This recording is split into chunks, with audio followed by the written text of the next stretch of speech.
can afford anything, but not everything. Every decision that you make is a trade-off against something else, and that doesn't just apply to your money. It applies to your time, your focus, your energy, your attention, anything in your life that's a scarce or limited resource.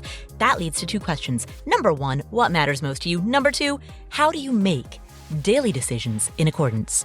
Answering these two questions is a lifetime practice, and that is what this podcast is here to explore. My name is Paula Pant. I'm the host of the Afford Anything podcast, and today, New York Times bestselling author Mark Manson joins us on the show to talk about hope.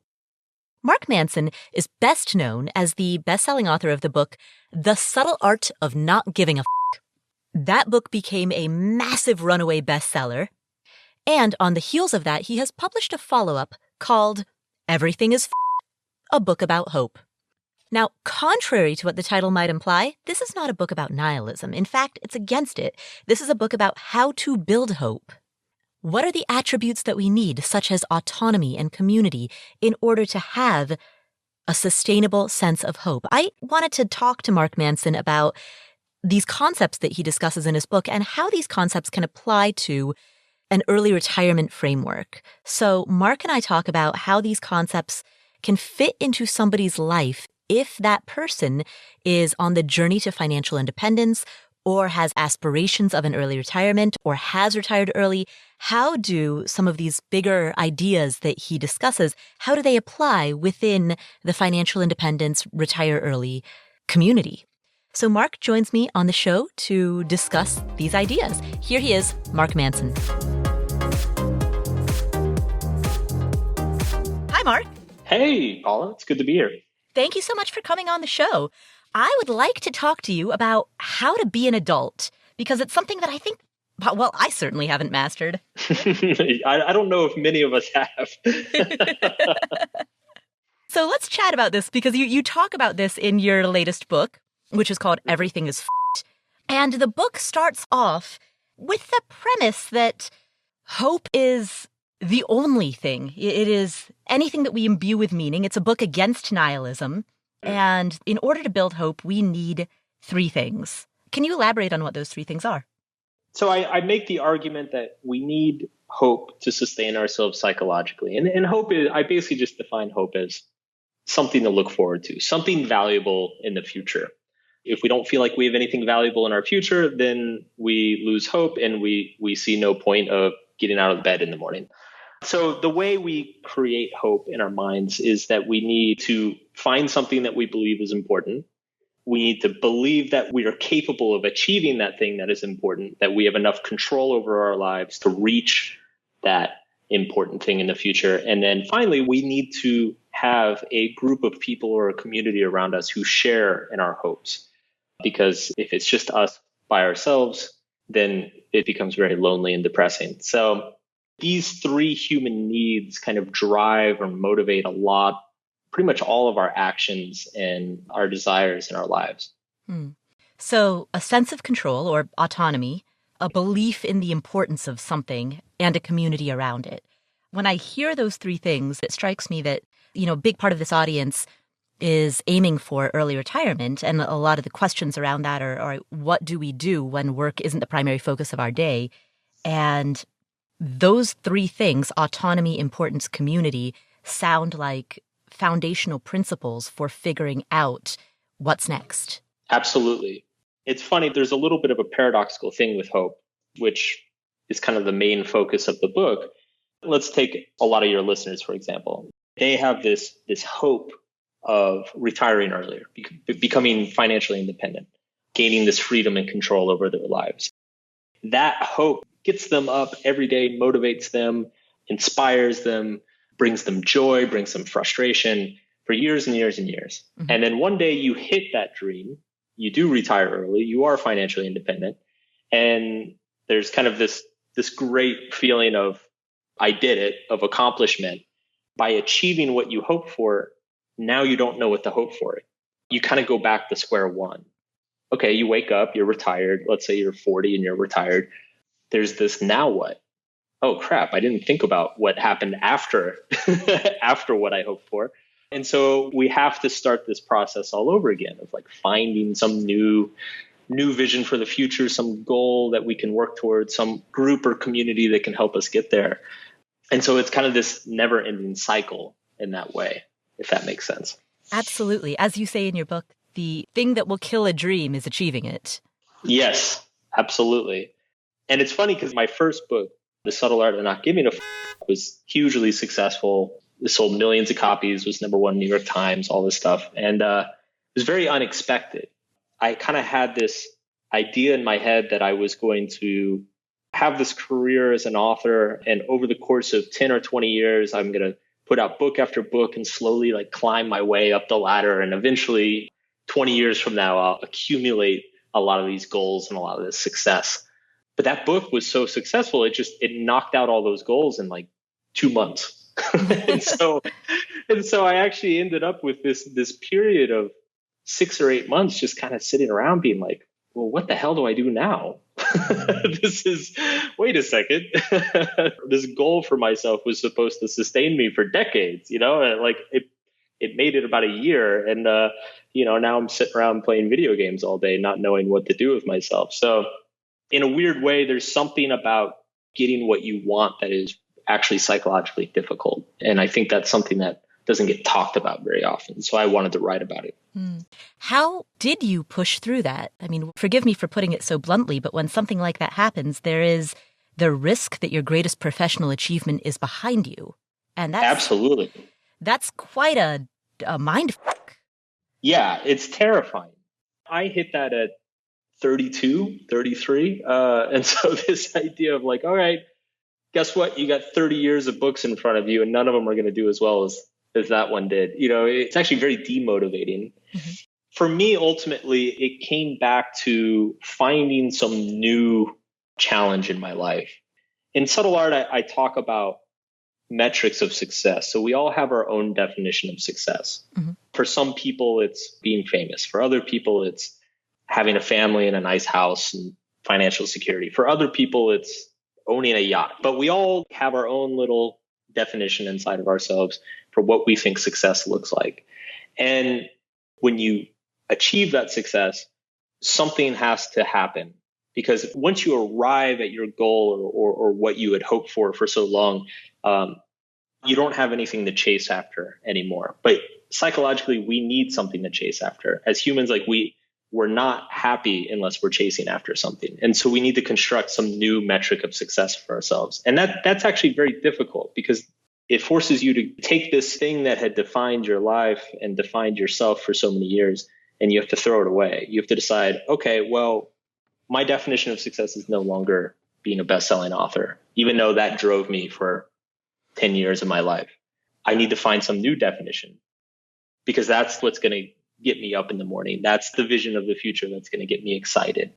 It's interesting that this particular message is actually very appropriate for a lot of your listeners because it's great to try to reach that level of financial independence where you are able to bring all that freedom into your life. But then there also needs to be a plan of, okay, what do you do with that freedom? What are your goals post-retirement or post-financial independence? What are those going to be? Because if you don't have those, then you're going to feel lost. And it's going to be very disorienting because you're going to feel lost at the very moment that you achieve everything you had always hoped for. Right. How does a person begin to go through the difficult work of choosing what will give their life meaning? I think there are two kind of fundamental questions that we have to ask ourselves. One is, what can we do that will make ourselves a better person? And what can we do that will make the world a better place? And keep in mind, these questions it's kind of a privilege to be able to ask these questions. If you're fighting to pay rent every month, and if you're struggling to put food on the table, or somebody in your family has a health catastrophe, you don't really have an option to ask these questions. You only get to ask these questions once you are in a place of stability and security. Mm-hmm. But they're very hard questions. And so even though they're a privilege, they're extremely difficult to figure out because you have to start defining for yourself like what a better world looks like, what a better version of yourself looks like.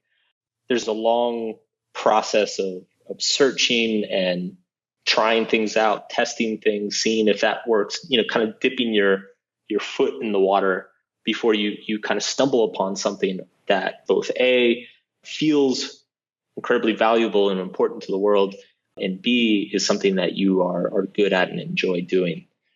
So yeah, I think that's the starting point. You've written about factors that can cause crises of hopes, including either overindulging your emotions or repressing your emotions. And I see that as kind of a concept that's applicable at all stages of life, because so much of money management kind of involves emotional management. I mean, money management is emotional management.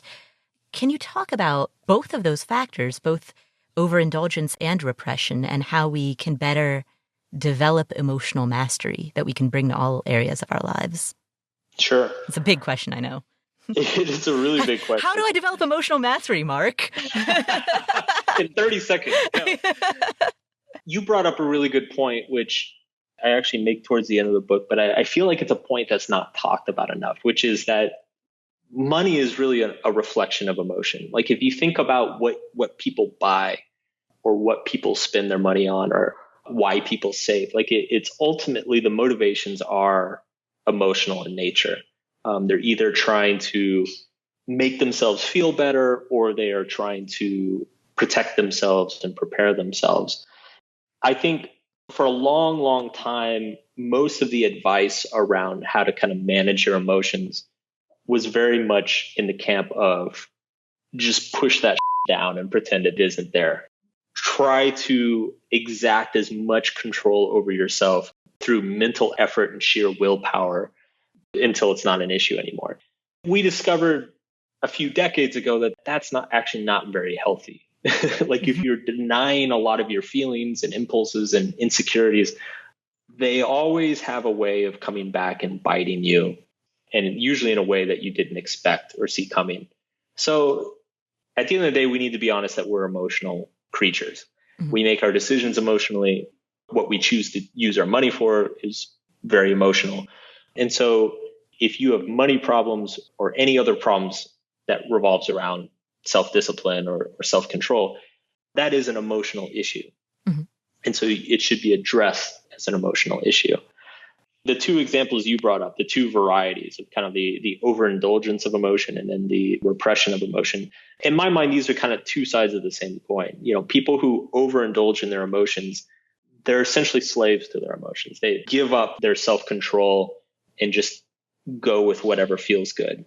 This is a problem because our emotions are very impulsive. They're very present focused. They don't think about the future. If you think about somebody who goes out and buys a car on credit mm-hmm. and doesn't have a job, that is indulging your emotions. So that's not healthy. That creates a crisis of hope because it basically puts you in a situation where you're always having to find some new indulgence to keep yourself happy and motivated. That's not good. That's not sustainable in the long run. The other issue, which is just repress the emotion, push them down, that can work for quite a while, but ultimately it creates emotional dysfunction. Like the more out of tune you are with your emotions, the more dysfunctional you begin to react in emotional situations. So you might be fine, and then all of a sudden some unexpected thing happens in your life. You know, you get in a car accident or economy crashes or whatever. And because you've been pushing your emotions away for so long, when a huge surge of emotion comes, you're going to be completely unprepared to deal with it or handle it. Mm-hmm. That's when you kind of get the classic complete freak out where somebody's just like, I don't know what to do. And they do something really, really irrational and self-destructive. Mm-hmm. So the argument I make is questions of self-discipline are an emotional question. And so it's about learning how to manage our emotions safely. And basically the argument I make is that to make good decisions consistently, we need to find a way to make good decisions feel good. If somebody signs up for a gym and goes twice and never goes back, it's not because they lack willpower. It's because they never found a way to make the gym feel good. Mm-hmm. And so there's all sorts of little techniques and tricks and games that we can kind of play with ourselves, with our brain, to make a lot of these things feel good. You can get a friend to go to the gym with you. You can place a bet with a family member and say like, oh, I bet I'll go to the gym 10 times this month. Suddenly, there are certain contexts you can create for yourself that make these actions feel good. Along with that, there are also contexts you can create for yourself where you just remove the decision making altogether. So like you can create systems where it's like 10% of your paycheck goes straight to this account and you don't even look at that account. Like your decision making isn't even, you make that decision once and then it's like, it's done. It's there forever and you don't have to consistently be making it over and over. So there's a bunch of strategies, but ultimately it's, we have to be honest with ourselves that we are emotional creatures and that the way to get ahead is by working with our emotions rather than against them. Right. Emotion drives action. You make the argument that truly our emotions are in the driver's seat and that our thoughts and reason often are used to justify our feelings rather than vice versa. Yeah, it's an upsetting part of our psychology. It's interesting. In my book, I call it the classic assumption, which is basically that going back as far as the Greeks and Romans, there was always kind of this assumption that if you have these emotional outbursts or impulses or bad thoughts or whatever, it's merely a question of willpower to do the right action, to train yourself kind of as though you're like training a dog to do all the right things despite whatever you're feeling. And interestingly, back in the 70s and 80s, like a bunch of psychological experiments showed pretty conclusively that ultimately we're not in control of ourselves. Like our thoughts are very much molded by whatever we're feeling at the moment.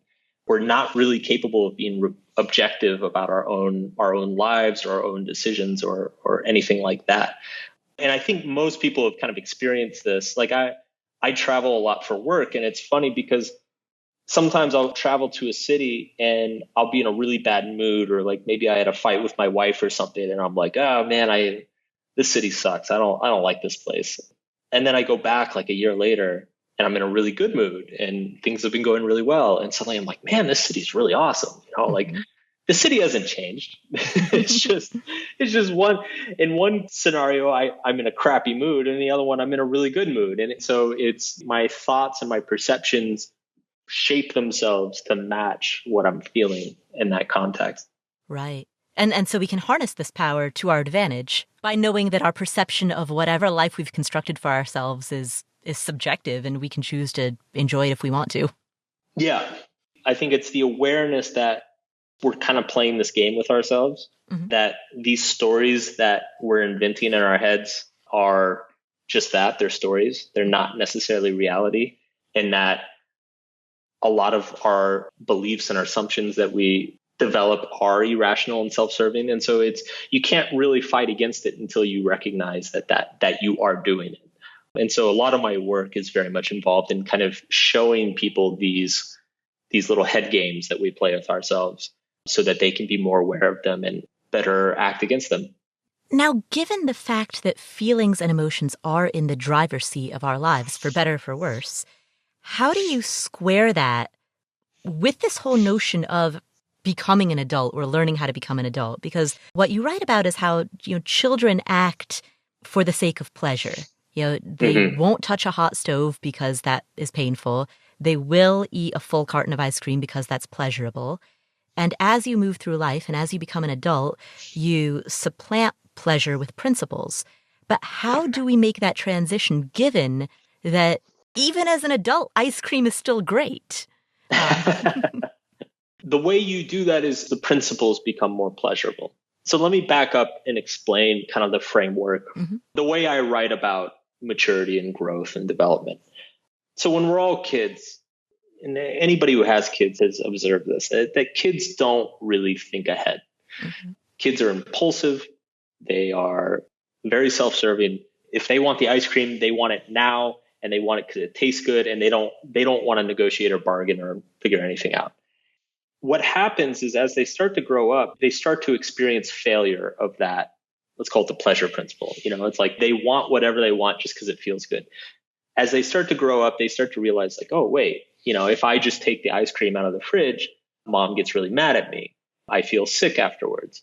And so they start to understand that, okay, well, maybe ice cream isn't always a good thing. Maybe there are certain situations where it's a bad thing, or maybe there are certain situations where we have to figure out whether it's a good thing or not. And so by the time they start to reach adolescence, children or people start to understand that most things in life, there's a kind of bargain or transaction that goes on. So if I steal ice cream out of the fridge, mom will be mad at me. But if I clean my room and then ask my mom for ice cream, she'll be very happy and she'll give it to me. So you start to learn that it's like, okay, if I do X, then that will help me get Y. Mm-hmm. And this is how our social skills develop. It's how our ability to function in the business world develops. We all kind of understand it's like, okay, you can't just take whatever you want. You have to talk to other people, understand what they want, and then try to negotiate a transaction where both people get what they want. Developing this ability, that's essentially what emotional development is learning to value the transaction or the negotiation over the pleasurable thing in and of itself. Generally speaking, people who grow up and are of an adult age and are still acting impulsively, just taking whatever they want, lying to people, not negotiating or bargaining with people, we tend to see those people as immature, and we also tend to see those people as assholes because they're still acting like children. Mm-hmm. So this kind of transactional way of looking at the world, it can get you very far in the material world. A lot of things like saving money, getting a good job, getting a promotion, being good at sales or accounting or whatever, these are all very transactional based skills. But then you run into another problem, which is ethical issues or relationship based issues. There are certain contexts in the human experience that you can't really negotiate or bargain. For instance, you don't really want to be negotiating in your marriage or bargaining in your marriage. You don't want everything in your marriage to be transactional. You'll just get exhausted. And if you feel like you have to work for love every time you want to feel loved, you'll start being resentful. You'll start being very frustrated. Similarly, there are certain things out in the world, they seem to have ethical repercussions beyond that simple negotiation or bargain. So let's say you're talking to a coworker or a potential client, and you decide that, well, I could just lie and now get myself a better deal. Well, then that creates problems for other people at your office. It creates legal problems for your company. It sets a bad precedent for other people who are trying to make sales. There are all these kind of ripple effects of that simple negotiation or bargain. And so what you start to realize is that there are certain principles in life that seem to be right or true no matter what. Things like honesty, integrity, respect, charity. These things are always correct, regardless of the circumstance or regardless of who is actually negotiating or bargaining. And in the context of relationships, it's trust, respect, love. These are all unconditional approaches to a relationship. And so my argument, this is a very long explanation, but my argument is that for us to go from adolescence to adulthood is to correctly recognize these contexts where you can't negotiate. There's no negotiation that will ever get you where you want to be. That ultimately the only way, there are some things in life that are simply good for no other reason than that they are good, that you can't negotiate them, you can't bargain them.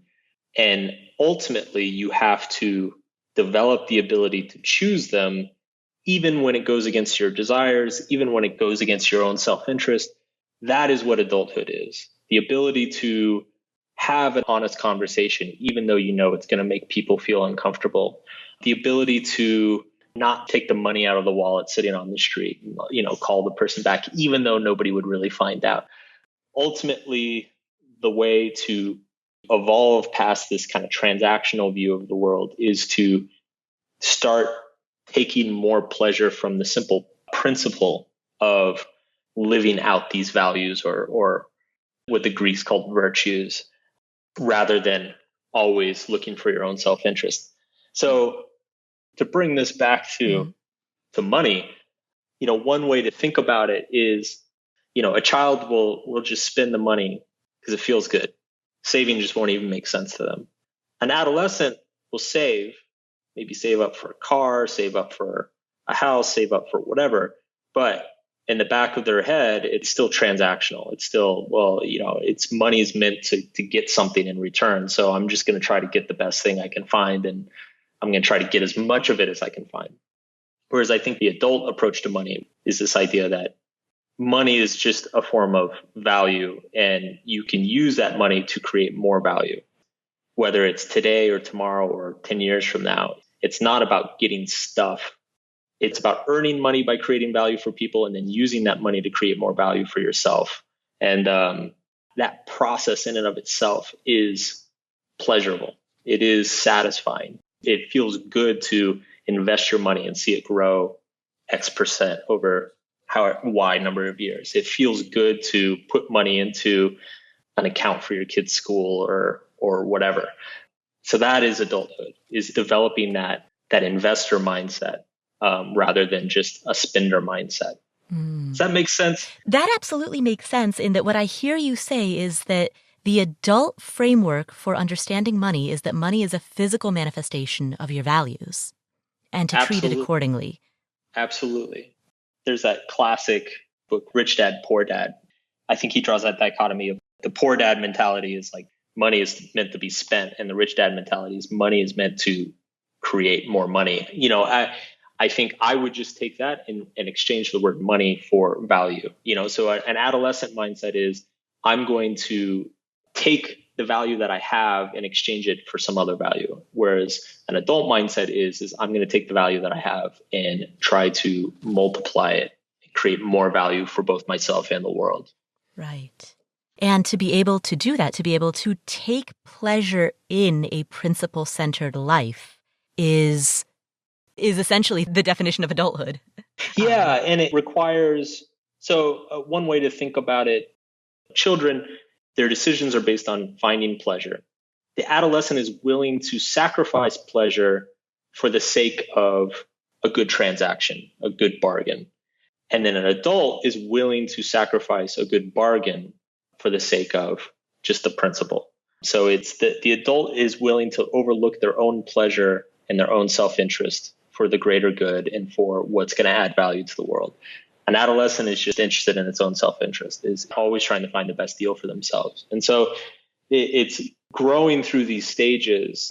It's not only about the ability to make better decisions and to contribute more to the people around you, but it's also, research finds that people who have these more principle-based lives, they tend to be happier, they're more resilient, they live longer, they're healthier. I personally think it's just they have a much stronger grasp of like what actually matters in their lives. They're not caught up in the day-to-day distractions or keeping up with the Joneses or whatever. They're able to kind of see the big picture and understand like what truly matters and then make their decisions based on that. Circling back to the beginning of our conversation, it sounds like a principle-centered living actually is a good framework for figuring out what's next. If a person retires early, even if they don't know specifically what they want to do next, if they at least know their principles, then that's the barometer against which all decisions are made. Absolutely. And you don't have to wait until then to start figuring this out. There's a really cool book that just came out that talks about this called The Second Mountain by David Brooks. He says, in life, there's two mountains that you try to climb. The first one is kind of the material world mountain. So earning money, getting prestige, building a career. Basically, when you get to the top of that mountain, you've achieved financial independence and stability and security. And he says that what typically happens is people get to the top of the first mountain and they see there's a second bigger mountain behind it. And they kind of freak out. And that second mountain, he says, is that second mountain of principle or purpose of like, what was I put on this world to do? Because once you've reached that place of financial independence and security, it's a great gift. Well, it's not a gift because you earned it, but it's a gift in the philosophical sense of like, it's an opportunity to really do something to make your mark on the world and to be able to choose what that mark is going to be. You're not beholden to a paycheck or a mortgage or whatever. You're able to sit down and decide for yourself, okay, what is the mark on this world that I want to make with my life? And it's an incredibly profound question and opportunity, but it's also it's frightening. It's a daunting opportunity. And so we can start thinking about these questions even when we're still climbing that first mountain to kind of give us a head start on the second one. When you write about adolescence and you describe an approach to life that is transactional and one in which you're living out an aggregation of the desires of the people around you. As I read it, that sounded to me almost like a metaphor for a working life, but I used the term working life specifically with regard to the work that people do only if they're doing it for the purpose of earning money. Yes, absolutely.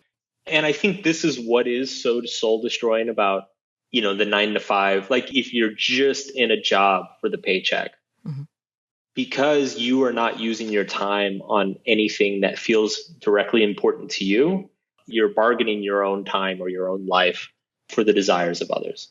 And while you can be very successful, you can make a bunch of money doing it, you can climb to the top of the career ladder, there's no sense of meaning or importance to it, like deeper meaning and importance. I think when people dream about that early retirement or they dream about that financial independence, what they're really dreaming about is that sense of importance, is that ability to actually wake up and spend your day doing exactly what you feel is important to do.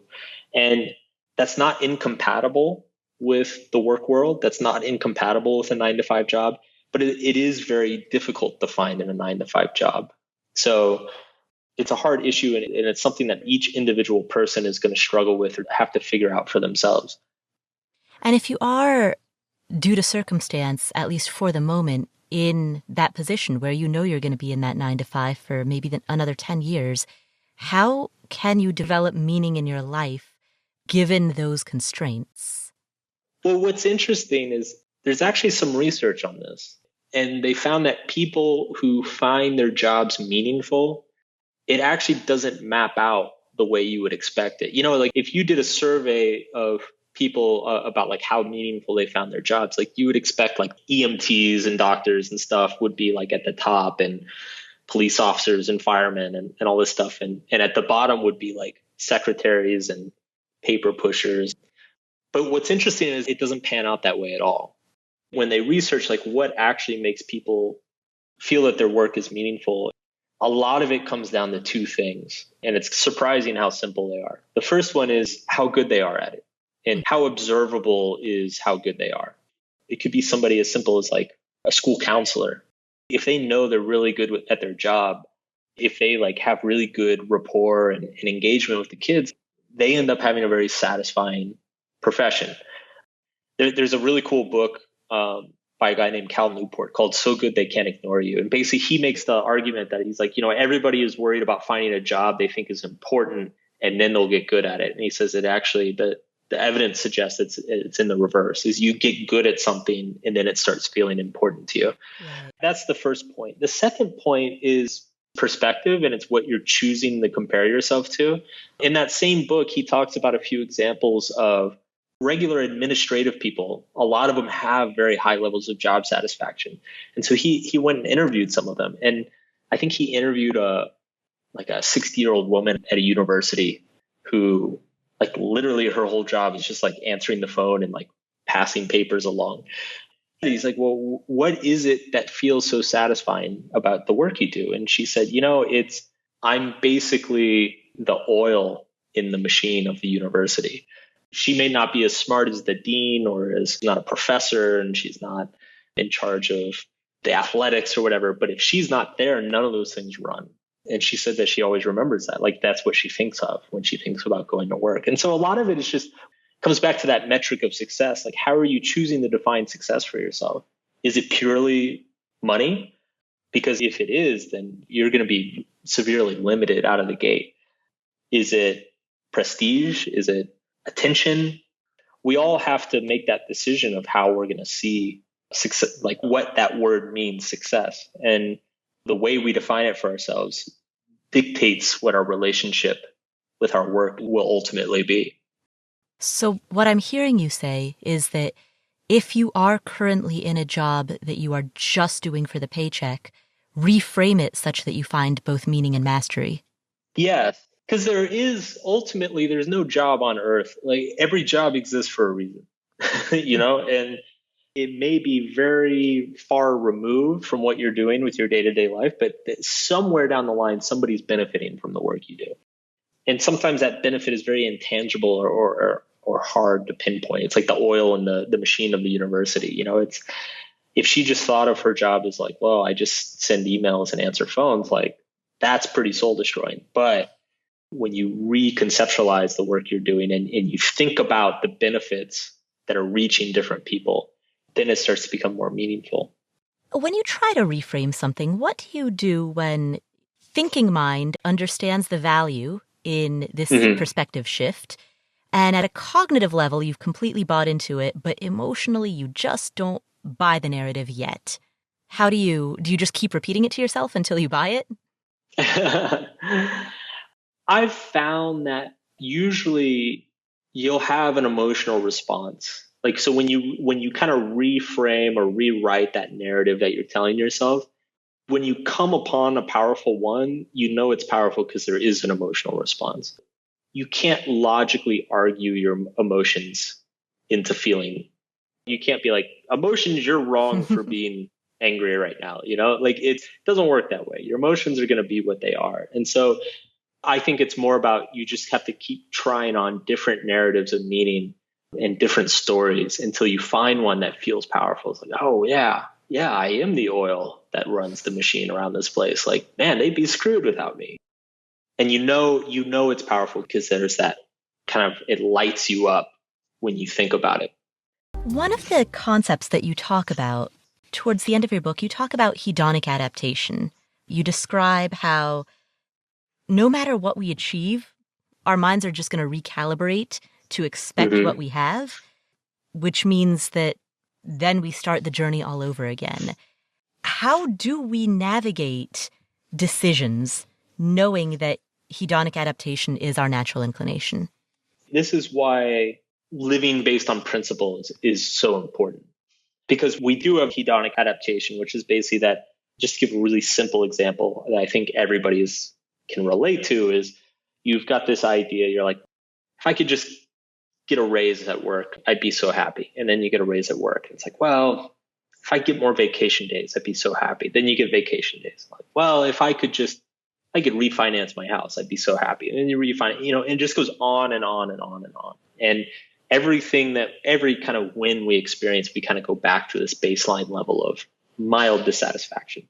Mm-hmm. If the thing that motivates us is some external or material marker, it's the combination of valuing external material things with the hedonic treadmill that eats us alive. It's why, it's like people who, no matter how much money they make, it's never enough. They're never happy. Or no matter how famous they get, they're never satisfied. Or no matter how nice their car is, it could always be nicer. And the problem is to keep leveling up materially, it requires more and more effort and work. And so the way to beat the hedonic treadmill is to just stop running, is just to get off it. Because if the primary things that motivate in your life are these adult principles of things like respect and honesty and growth, you can achieve those regardless of the context. You can be broke and be honest. You can be rich and be honest. You can be sick and be honest. You can be healthy. Those things can never be taken from you. The world can never take your ability to respect or trust from you. The world can never take your ability to grow and prove yourself from you. So because of that, because those things are internal in nature, they are resilient to whatever happens in the outside world. The economy could collapse, your country could go to war, somebody in your family could die of cancer, and those values will still be intact. They will still always be accessible to you, whereas a lot of the external stuff will not.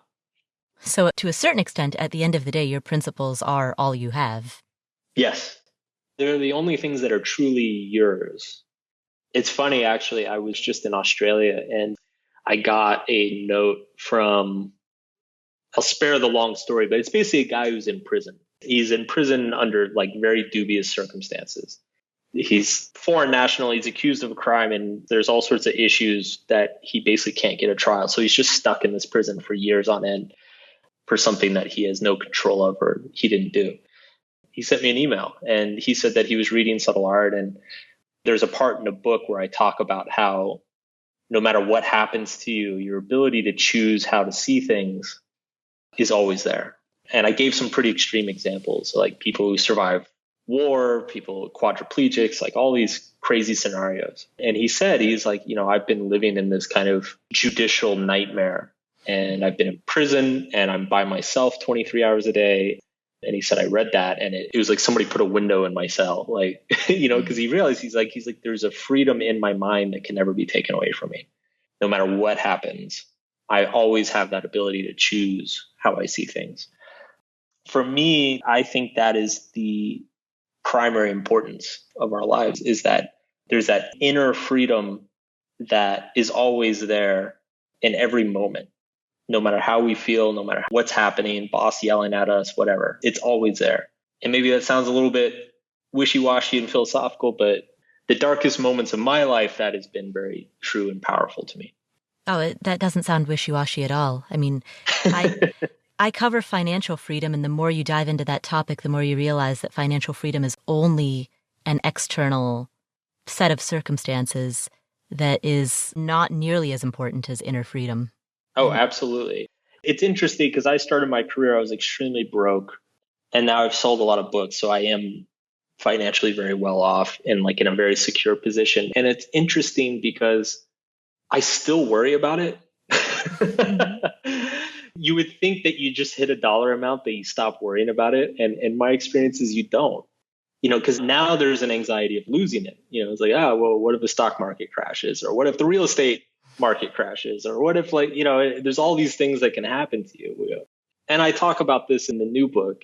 There's like this set level of anxiety that's just always going to exist. If you don't have money, you're going to be anxious because you need to get money. And if you have money, you're going to be anxious because you don't want to lose it. So you're just going to be anxious. Period. And so the internal work is the most important work and the one that matters. Yeah. So you might as well just develop a really good relationship with that anxiety. You might as well accept it. Yeah. Awesome. Well, thank you so much, Mark. Are there any kind of final points that you would want to emphasize? No. I mean, this has been great. You got me going deeper than I usually go. So. Oh, good. I'm happy to hear that. Yeah. That is what I aim to do. So I'm glad. Success. Yeah. Excellent. Well, thank you so much, Mark. Where can people find you if they would like to know more about you? I've got a website called markmanson.net. Hundreds of free articles there. If people want to check them out, learn more about my work. And then I got 2 books, Subtle Art of Not Giving a and Everything is the book about hope. They're probably in every bookstore you could ever walk into. So yes. Check them out. I see the books everywhere, and I've spent many, many days binging on your articles on your website. I've spent a lot of time there.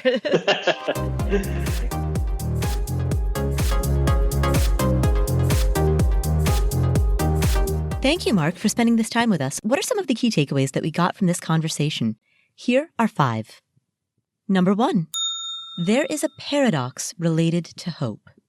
As long as we have hope, ambition, a goal, we have a reason to wake up in the morning. We have a reason to take action. But nothing kills a dream quite like achieving it. Once you've achieved what you hoped for, now you no longer know what to hope for, which means, in a sense, you're hopeless. And that means that once you've achieved what you've hoped for, it's time to start the process all over again.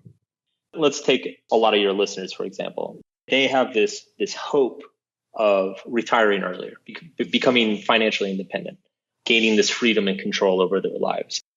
That hope gets them up every day, motivates them, inspires them, brings them joy, brings them frustration for years and years and years. Mm-hmm. And then one day you hit that dream.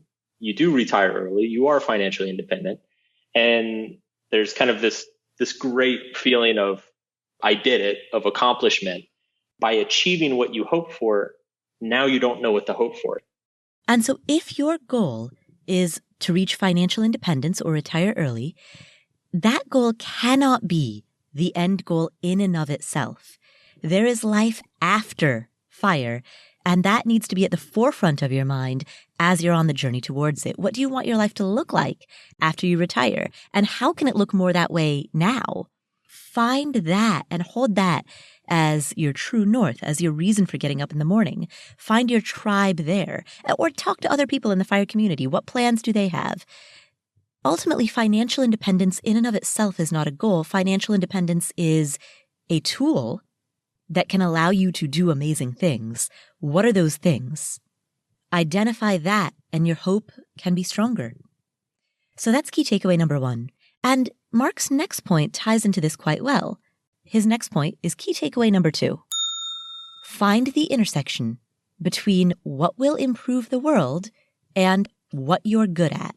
How can you simultaneously best serve both the world and yourself? I think there are 2 kind of fundamental questions that we have to ask ourselves. One is, what can we do that will make ourselves a better person? And what can we do that will make the world a better place? Give yourself permission to experiment. As Mark talks about, figuring out what a better version of yourself looks like and what a better world looks like, to truly think about those questions, requires a long and difficult search process. So try many things. Don't give up if the first few things don't work out. One systematic way to approach this is an idea that came from episode 206, our interview with David Epstein, in which David recommends methodically tracking all of your experiments, your life experiments, in a journal in which you write down all of your assumptions about what you think a new decision in your life might lead to, what you think the day-to-day of it might look like, what you think your emotions about it might feel like, and use those records to be able to gauge what elements of something you enjoy, what elements you don't enjoy, and how well your expectations align with reality and where those diverge.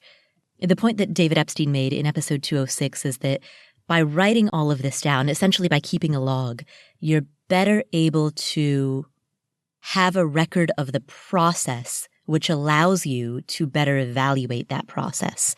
And by doing this over time, this process can improve. And so I was reminded of that during this interview with Mark Manson, when he talks about the importance of experimenting as you try to find out the answer to the question of where is the intersection of the value that I bring to the table and what the world needs. And so that is key takeaway number 2. Key takeaway number 3. Speaking of value, money is a form of value, and you can use that money to create even more value. So the purpose of when you receive money, you're not using it to buy stuff, to buy cheap plastic junk. You're receiving it because you've created value for people, and then you're using it to create more value, both for yourself and for the rest of the world.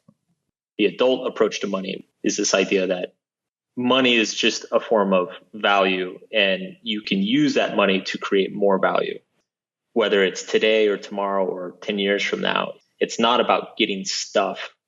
It's about earning money by creating value for people and then using that money to create more value for yourself. And that process in and of itself is pleasurable. It is satisfying. It feels good to invest your money and see it grow X% over Y number of years. It feels good to put money into an account for your kid's school or whatever. So that is adulthood, is developing that investor mindset rather than just a spender mindset. And so there's no need to feel guilty about getting paid, including getting compensated well, for something that you're good at. If you are enhancing someone's life in a positive way, why shouldn't you be compensated for that? For some of you, that's going to sound like a duh takeaway, but there is a tendency among many people to feel guilty about being compensated for our efforts. Particularly if you look around and you see that you're making more than all of your friends are, and your friends are working hard too, but you're just making a lot more, there is a tendency to feel guilty for that among many people. But the takeaway here is that's not a productive approach. That's not a productive way to feel about it. What's far more constructive is to instead ask yourself, how can I use what I'm getting to create amazing value for everybody else? And by the way, also, I've talked about this before, but when people talk about delayed gratification in the world of money management, remember, you're not delaying jack.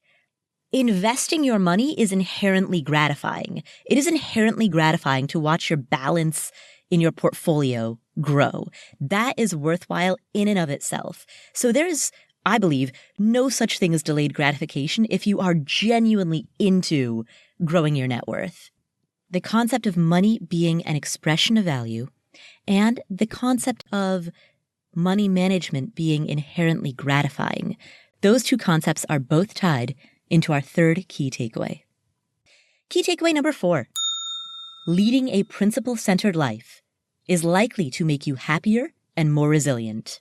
Research finds that people who have these more principle-based lives, they tend to be happier, they're more resilient, they live longer, they're healthier. I personally think it's just they have a much stronger grasp of like what actually matters in their lives.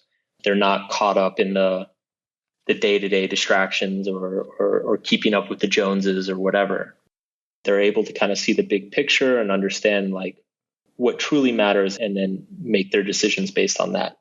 This circles back around to the beginning of this conversation because your principles are the barometer against which all decisions are made.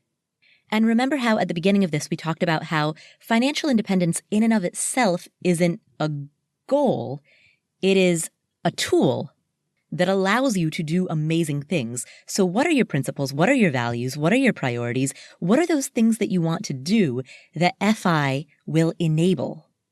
That question, when baked into the framework of a principle-based life, can help you answer some of these questions and keep that hope alive. And so that is key takeaway number 4. Finally, key takeaway number 5. Stop bargaining your time for the desires of others. Because that's the thing that can be super soul-crushing about the 9-to-5 if you are just in a job for the paycheck. Because you are not using your time on anything that feels directly important to you, you're bargaining your own time or your own life for the desires of others. Mm-hmm. And while you can be very successful, you can make a bunch of money doing it, you can climb to the top of the career ladder, there's no sense of meaning or importance to it. So this is really where it all comes full circle. When you find the intersection between mastery and value, you're better able to find what you want in life, what you want out of it, and you're able to make sure that this aligns with your principles and your values so that you're living in full integrity. And when I say integrity in this context, what I mean is that all of those parts are integrated. You've integrated your principles with the impact that you'd like to create, with the autonomy that you want, with the mastery that you have. All of those are working in alignment. And when all of those pieces are aligned, then you have the recipe for a good life. And so if you are going to work for a company in which this alignment is present. And if you cannot find this in a particular company, well, this is where financial independence can be an effective tactic in giving you the freedom to enable this type of creation. And so that is the 5th and final key takeaway from this conversation with Mark Manson. If you'd like to discuss this episode with other people in the Afford Anything community, you can go to affordanything.com/Facebook. That'll take you to our Facebook group. If you'd like to leave a comment, you can do so at affordanything.com/episode 210. That's episode 210. Hey, so I have a big announcement. Do you remember my friends Brad and Jonathan? They are the hosts of the Choose FI podcast, and they were guests on this show in episode 160. In that episode, we talked about the paradox of financial independence. It was right around the time that that episode aired, in fall 2018, that they invited me to sit on the board of directors of the 501c3 nonprofit Choose FI International Foundation. This is a foundation that spreads the message of financial independence to a wide variety of communities, emphasizing K-12 financial education and military FI outreach. It's an amazing nonprofit group, and as you know, if you've been listening to the Afford Anything podcast for a while, each year I like to choose one organization and throw my full support towards it. So if you've been a longtime listener of this podcast, you saw that in 2018, we, as the Afford Anything community, collectively raised $21,000 for charity water. And that money has been sent to Sierra Leone to build clean drinking water projects such as digging wells, biosand filters. All of that is happening in Sierra Leone with the $21,000 that we, the Afford Anything community, raised. That was a huge win for 2018. So now in 2019, my fundraising focus is to throw my support behind the Choose FI International Foundation. And the way in which we are kicking this off is going to be in Washington, D.C. on Friday, September 6th. Afford Anything and Choose FI are coming together to throw an epic fundraiser for this foundation. So if you're in the D.C. area, come join us on Friday, September 6th for this party. You can find out all of the details by going to affordanything.com/party. That's affordanything.com/party. You can also get those same details by going to choosefi.com/party. So again, that is Friday, September 6th. If you are going to FinCon, or if you happen to be in the DC area, come join us. As two of the biggest podcasts in the FIRE movement, Afford Anything and Choose FI, join together to throw an epic party. That is it for today's show. I am currently recording this, by the way, from an Airbnb in Dubrovnik, Croatia. My travels have officially begun, so I will be in Croatia for the next week. After that, I'm heading to Slovenia for a week. Then I'm heading to DC for a week, and then I'm heading to Japan for 2 weeks. You can follow along with all of those travels on Instagram at Paula Pant. That's PaulaPant. By the way, on Instagram, you will find a special and very hilarious video that shows you exactly where I'm sitting as I record this. Trust me, podcasting isn't as glamorous as you might think, and you will see why when you check that out. So that's on Instagram at Paula Pant. Come follow me there to follow along on all of the adventures. Thank you so much for tuning in. If you enjoyed today's episode, please share it with a friend or a family member. That's the single most important thing that you can do to spread the message of financial independence and leading a better life.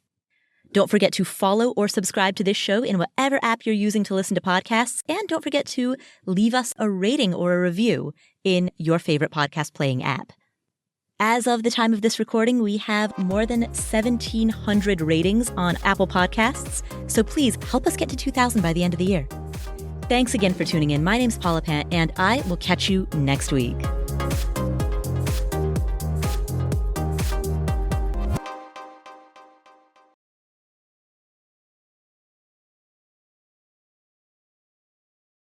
I did want to say, so I'm Nepalese American, and I just wanted to thank you for, in your book, The Subtle Art, for getting it right that Buddha was born in Nepal. Nobody ever gets that right, and you did. Well, I'm happy to not disappoint. I can tell you, I've read so many books that have referred to him as an Indian prince that I've come to expect people to get it wrong. And so when you got it right in Subtle Art, it was like, it floored me. Trust me, the Nepalese American community totally noticed that. That's awesome. Yeah, it's funny because I went to India and I went to a bunch of like the temples and shrines and places where he preached and the Bodhi tree and all this stuff. And I was like, yeah, I want to see where the Buddha was born. And I remember I looked it up online and they're like, it's in Nepal. And I was like, well, damn it, I'm not in Nepal. I'm in the wrong country.